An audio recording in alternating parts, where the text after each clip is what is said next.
প্রিয় দর্শক, আসসালামু আলাইকুম। একটা বিষয়ে কথা বলবো। কাল মেরিল প্রথম আলো পুরস্কার অনুষ্ঠিত হবার পর বিভিন্ন পেজে এবং বিভিন্ন জায়গায় আলোচনা এবং সমালোচনা চলছে। স্বাভাবিক, এত বড় একটি পুরস্কার যখন ঘোষণা হয়ে যায় তখন তারকাদের পাওয়া না পাওয়ার সমস্ত আনন্দ বেদনা তার ভক্তকুলের মাঝে ছড়িয়ে যায়। তো এখানে অনেক ছড়িয়ে আলাপ না করে আমি একটি বিষয়ে একদম ফোকাস হয়ে আপনাদের সাথে কথা বলবো, বিশেষ করে সাকিবিয়ানদের সাথে।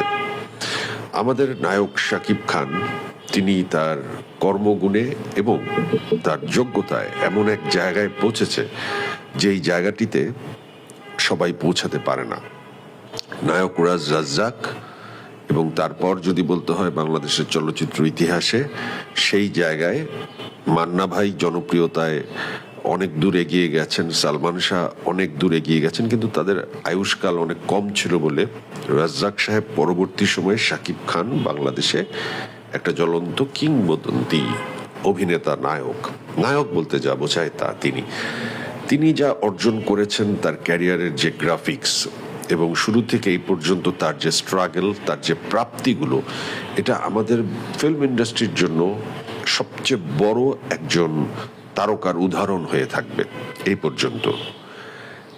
শাকিব খানকে অসংখ্য মানুষ ভালোবাসেন এবং সেই ভালোবাসার বহিঃপ্রকাশ সাকিবিয়ান নামে বিভিন্ন জায়গা থেকে আমরা অ্যাপ্রিসিয়েশন গুলো পাই, যে যারা শাকিব খানকে ভালোবাসে তাদের সবাইকে আমরা এক কথায় সাকিবিয়ান বলি।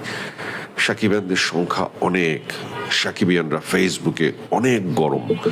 তার প্রিয় তারকার কোনো কিছুতে কেউ কোনো নেগেটিভ কথা বললে, তার প্রিয় তারকার কোনো অপ্রাপ্তিতে সাকিবিয়ানরা ফেসবুকে অসম্ভব অ্যাক্টিভ। সাকিবিয়ানদের সবাই ভয় পায়, কাউন্ট করে চলে, এই জন্য শাকিব খানকে সবাই তোলা ভাবে ব্যবহার করে। প্রসঙ্গ আসে যে তাহলে শাকিব খানের মতো তারকা মেরিল প্রথম আলো পুরস্কার না পেয়ে শ্রেষ্ঠ নায়ক নিশু হয় কিভাবে?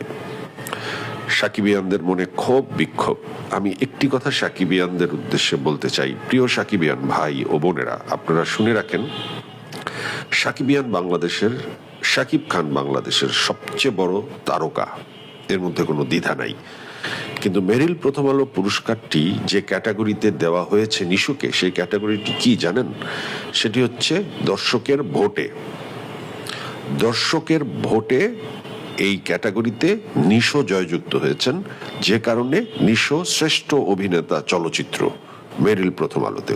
স্বাভাবিকভাবেই এটি একটি অবিশ্বাস্য ঘটনা। শাকিব খান থাকতে নিশো কিভাবে দর্শকপ্রিয়তায় এগিয়ে থাকে? ঘটনাটা কোথায় ঘটে জানেন?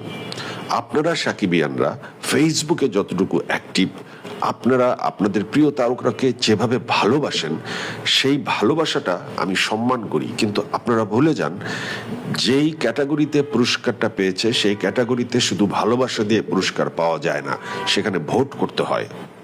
আপনারা বলেন তো যে আপনারা কয়জন তাকে ভোট দিয়েছেন মেরিল প্রথম আলোতে? আপনারা বলেন, আপনারা কয়জন ভোটে অংশগ্রহণ করেছেন? এটা তো অনেকটা জাতীয় ইলেকশনের মতো, এমপি ইলেকশনের মতো। ভাই, আপনি ভোটে দাঁড়াবেন বা আপনার পছন্দের প্রার্থীকে দাঁড় করাবেন, কিন্তু আপনি ভোট দিতে যাবেন না, আপনি আশা করবেন সে এমপি হয়ে যাবে। বিষয়টি ঠিক একইভাবে আপনি এবং আপনারা যারা সাকিবিয়ান, তাদের 100 ভাগের 2 ভাগও যদি ভোট দিতেন, তাহলে এই পুরস্কারটি শাকিব খানই পেতেন। নিশুকে হয়তো যারা ভালোবাসেন তারা খুবই অ্যাক্টিভলি তাকে ভোট দিয়েছেন, ভোট দেওয়াতে নিশো ভোটে এগিয়ে গেছেন। এই বিষয়টি আপনাদের মাথায় রাখা উচিত। ভালোবাসি করে চিৎকার করলে, অন্যকে দোষারোপ করলে আসলে আপনাদের তারকার প্রতি আপনাদের সুবিচার করা হবে না। আপনাদেরও এই যুগের পরিবর্তনের সাথে সাথে কম্পিটিশন এত বেড়েছে, এটাকে মাথায় রেখে আপনাদের অনেক অ্যাক্টিভ হতে হবে। শাকিব খানের অস্তিত্ব একই রকম ভাবে রাখবার জন্য আপনারা সাকিবিয়ানরা আরো স্মার্ট এবং অ্যাক্টিভ ভাবে আপনাদের পারফরমেন্সটা করবেন। যখন ভোটের সময় হবে ভোট দেবেন। আপনারা লিখছেন, বলছেন, কিন্তু আপনারা ভোটে তাকে ভোটটা যখন দিলেন না, খালি আশা করে থাকলেন ভোট অটো পেয়ে যাবে। ঠিক কচ্ছপ আর খরগোশের গল্পের মতো। যে কচ্ছপ তো জানেই সে এগিয়ে যাবে, সে এই জন্য বিশ্রাম নিয়েছিল। আর খরগোশ জানতো সে হেরে যাবে, কিন্তু সে হাঁটা বন্ধ করেনি। বিশ্রাম নিতে গিয়ে কচ্ছপ কিন্তু এগিয়ে যায়, খরগোশ হেরে যায়। এই প্রথম আলোর অ্যাওয়ার্ডটি শাকিব খান না পাওয়ার অর্থ এই না যে শাকিব খান পিছিয়ে গেল। শাকিব খানকে প্রথম আলো গতবার যে সম্মান দিয়েছে, সেই সম্মানটাই তো একবারে জানান দেওয়া হয়ে গেছে যে শাকিব খান বাংলাদেশের সবচেয়ে বড় তারকাটা, যেটা এবার জেমসের ক্ষেত্রে আমরা দেখলাম দেওয়া হয়েছে প্রথম আলোর পক্ষ থেকে। তো আমি মনে করি যে শাকিব খান এই ধরনের পুরস্কারের ক্ষেত্রে শাকিব খানকে না দিতে পারাটা কিন্তু যারা পুরস্কার দেয় তাদের এক ধরনের অনুতপ্ততাও কাজ করে, তারা এক ধরনের গিল্টি ফিল কিন্তু ভেতরে ভেতরে করে। কিন্তু তারা তো একটা সিস্টেমের মধ্যে আটকা থাকে। এখানে দর্শক ভোট দিচ্ছে, দর্শকের ভোটে নিশো যদি বেশি ভোট পেয়ে যায়, সেখানে সাকিবিয়ানরা ফেসবুকে সারাদিন গালাগালি করলে তারা গালাগালি হজম করা ছাড়া আর কোনো কিছু করতে পারে না, তাদেরও এক ধরনের গিল্টি ফিল হয়। আপনারা কি জানেন যে পৃথিবীতে সেরা 10 জন অভিনেতা আছে যাদেরকে স্যার উপাধি দেওয়া হয়েছে। এই স্যার উপাধি পাওয়া অভিনেতাদের ভিতরেও 10 জনের ভিতরে 3 জন অস্কার পাননি। আপনারা জানেন টম ক্রুজ এখন অস্কার পাননি, কিন্তু টম ক্রুজের মতো বড় তারকা কি আছে? আমরা তারকা বলতে, ইন্টারন্যাশনাল তারকা বলতে শাহরুখ খান যার ফ্যান, সেই তারকা বলতে আমরা কিন্তু টম ক্রুজকে বুঝি, কিন্তু সে এখন অস্কার পাননি। পুরস্কার পাওয়াটাই শ্রেষ্ঠত্ব নয়, আপনাদের ভালোবাসাটাই শ্রেষ্ঠত্ব।